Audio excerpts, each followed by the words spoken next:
نحمدہ ونصلی ونسلم علی رسولہ النبی الکریم۔ ناظرین، روحانی کلینک کی طرف سے السلام علیکم ورحمۃ اللہ وبرکاتہ۔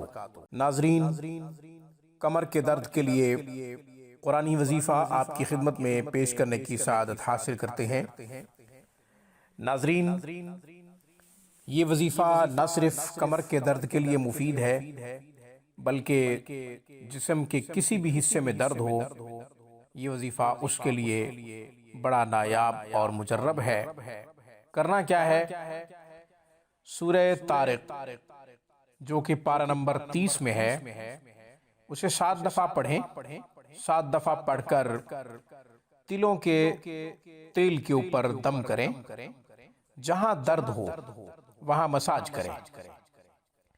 کمر میں درد ہے تو وہاں مساج کریں، جسم کے کسی اور حصے میں درد محسوس ہو رہا ہے وہاں مساج کریں۔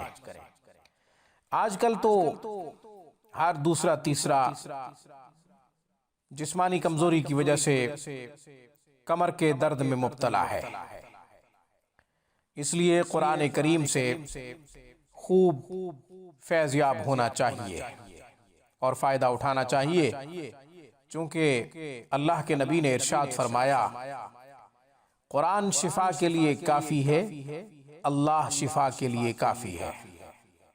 شفا کے لیے قرآن کافی ہے، شفا کے لیے اللہ کافی ہے۔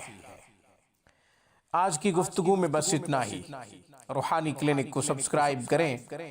ہماری تمام ویڈیوز کی اپڈیٹ حاصل کرنے کے لیے گھنٹی کے بٹن کو دبا دیں۔ گھر بیٹھے مذہبی تعلیمات حاصل کرنا چاہیں یا پھر قرآن کریم کو تجوید سے پڑھنا چاہیں یا پھر ترجمہ و تفسیر سے قرآن سیکھنا مقصود ہو تو ہمارا بہترین سٹاف دینی خدمات میں شب و روز مصروف عمل ہے۔